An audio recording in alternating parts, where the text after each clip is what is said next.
حضرت عمار بن یاسر، حضرت یاسر یمن کے رہنے والے تھے.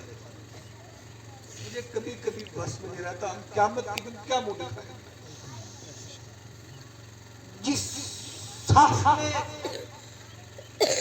حبیب بن عدی ہوگا، عمار بن یاسر ہوگا، اس ساتھ میں یہ مرغے کھانے والے بول کے کیا منہ دکھائیں گا.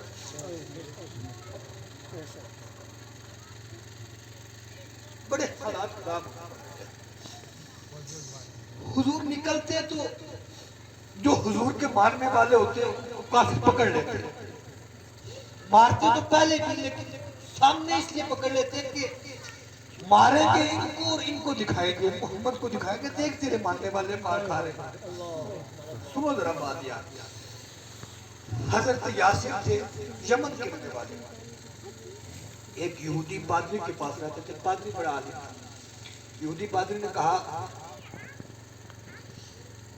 یاسر میرے ساتھ تم نے عمر گزاری ہے، اب ایک کام کرنا، میرا آخری وقت ہے، مکہ چلے جانا. ایک نبی ہے وہ نبوت کا اعلان کرے گا، اس نبی کا کلمہ پڑھ لے. اپنا کام کاج بزنس سارا چھوڑا. ہم کیا کرتے ہیں؟ بات یہ نہیں کہ لوگ کام آئے، لوگ بہت ہیں سننے والے، دین سننے والا ایک بھی کافی ہے. لیکن بات یہ ہے کہ جنہوں نے جلسہ اور حضور کی باتیں چھوڑی ہوگی، کاش کسی بڑے کام کے لیے چھوڑی ہوتی. کسی نے اس لیے چھوڑا ہوگا بھینس کا گوبر اٹھانا ہے، کسی نے اس لیے چھوڑا ہوگا رفلانے کی کچہری میں جانا ہے، کسی نے اس لیے چھوڑا ہوگا یار آج چھٹانا کاٹ کے لانا ہے، کسی نے اس لیے چھوڑا ہوگا یار سبزی لگانے لگانا ہے. کاش یار کسی بڑے مقصد کے لیے حضور کی محفل چھوڑتے بھی تو بات سمجھ میں آتی ہے. لیکن حضور کی باتوں سے بڑھ کر حضور کی محفل سے بڑھ کے بھی کوئی کام ہو سکتا ہے؟ یارو مرنا ہے، مرنا ہے، جواب دینا بڑی مشکل ہے.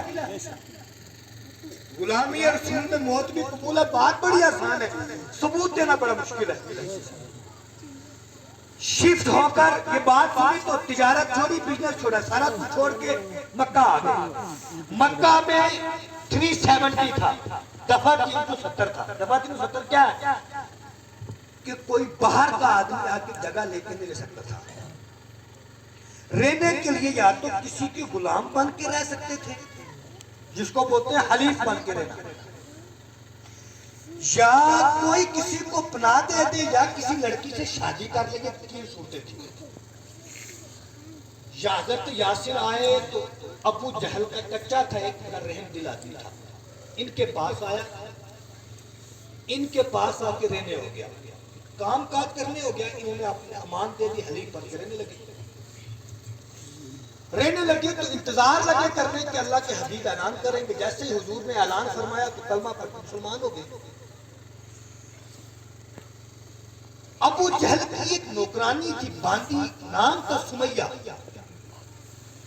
ابو جہل کے چچا نے اس باندی کی شادی کروا دی حضرت یاسر کے ساتھ. یاسر کی بیوی کا نام کیا ہو گیا؟ حضرت. بیوی بھی مسلمان ہو گئی، شوہر مسلمان تھے، نیک تھے. ایک بیٹا دیا اللہ پاک نے، نام رکھا عمار. کیا نام رکھا؟ عمار. حضرت یاسر جیسے باہر چچا کا کچھ دن گزرے، چچا کا انتقال ہو گیا تو اب حضرت یاسر مکہ کے اندر ابو جہل کے سہارے ہو گئے. چچا کا بیٹا کوئی نہیں تھا تو سارے گھر کا نظام کس کے پاس چلا گیا؟ ابو جہل کے پاس. اب ابو جہل یہ جو حلیف بنائے ہوئے ان کو تنگ کرتا، مارتا. جیسے حضور سامنے آتے تو ڈنڈا لیتا اور مارتا.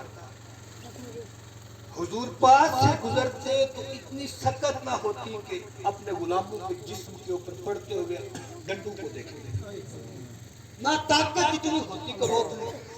حضور چلتے چلتے ایک نگاہ اٹھا کر دیکھتے اور دیکھ کے کہتے اصبروا یا آل یاسر ان موعدکم الجنہ.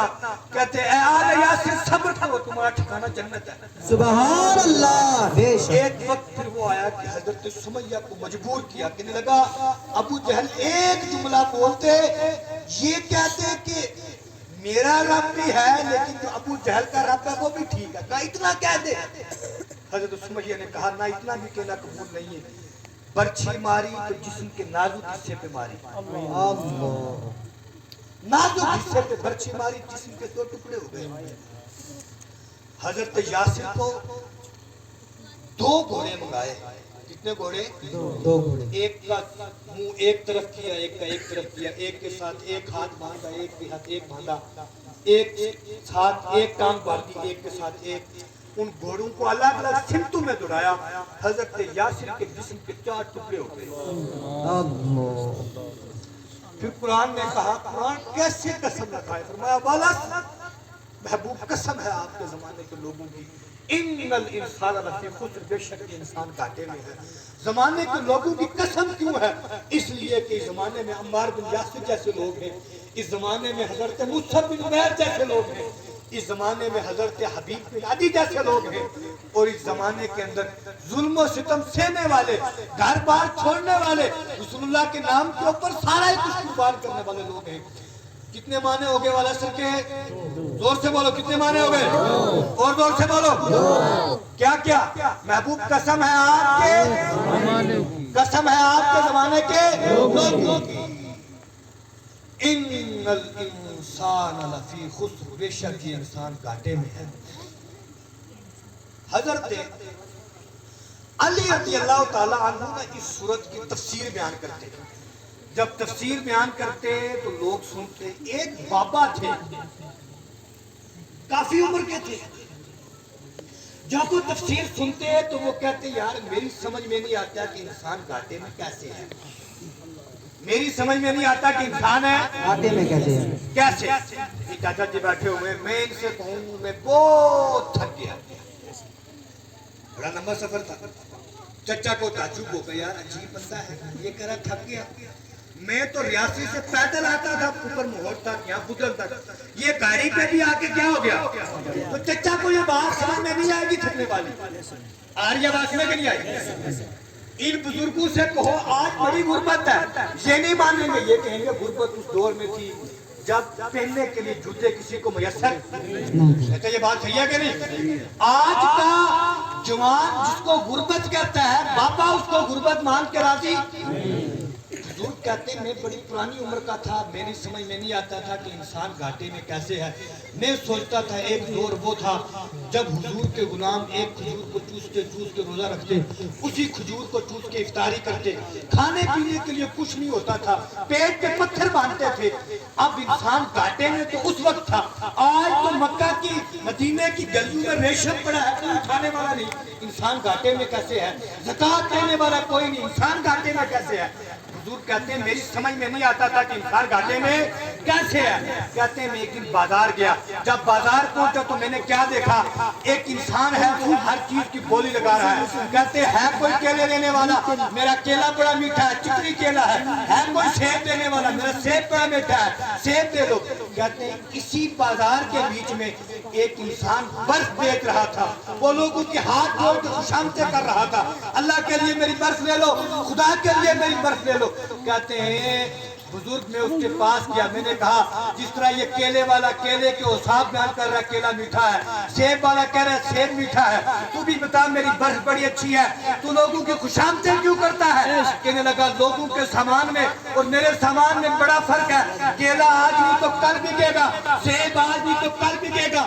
کہا لیکن جو سامان بیچ رہا ہوں، جب سے یہ سورج نکلا ہے میں اپنے سامان کو لے کر کارخانے سے باہر آیا ہوں، یہ جوں جوں پگھل رہی ہے، ایک ایک قطرہ پگھل کے زمین پہ گر رہا ہے، میری برف پگھل کے پانی بن کے زمین پہ جا رہی ہے، میں لوگوں کے ہاتھ اس لیے جوڑ رہا ہوں، لوگوں تب لچ کے کہ یہ سورج آب و تاب کے ساتھ طلوع ہو، دھوپ کی کرنیں تیز ہو جائے، دھوپ کے اندر گرمی پیدا ہو اور میری برف پگھل کے پانی بن جائے، لوگوں خدا سے کے واسطے اس سے قبل میری برف کو کیا کر لو، خرید لو۔